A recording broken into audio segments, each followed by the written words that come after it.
OSHA is done, okay? I mean, you can take that to the bank. The Sixth Circuit is never going to uphold what OSHA did. They are going to absolutely deep six that. I don't know that the U.S. Supreme Court even accepts the case at that point, but if they do, almost assuredly, that will get a deep six. So that's that. So our role in that at this point, because it's been consolidated in the Sixth Circuit, is relatively minimal.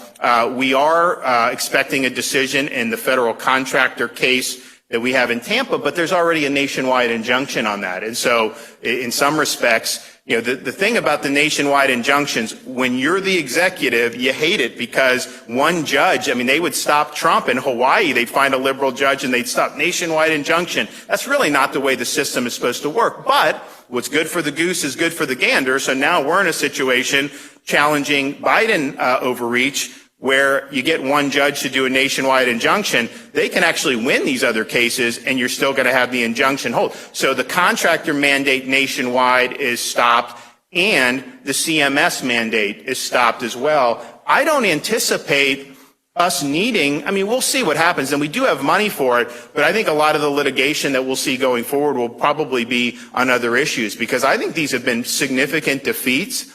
And if you look as we get in, by the time these things work themselves out, it is going to be something that I think it may even be moot at that point, based on what the underlying currents of the economy. And I think it's also interesting, the federal government themselves, you know, they've pushed back deadlines because they're faced with potentially losing a lot of employees. And that's not a good thing to have happen on your watch. And you look at what's happening in states that have imposed their own mandates on, say, nurses. Now they're having to call in the National Guard just to be able to staff the hospitals. So I think this stuff's going to work itself out to where people understand that, you know, these heavy-handed mandates, from a freedom perspective, all that, obviously very significant, but just functionally they're not working, because if you lose just a small number of employees in trucking, nursing, all these key industries, you just can't make a lot of this stuff work.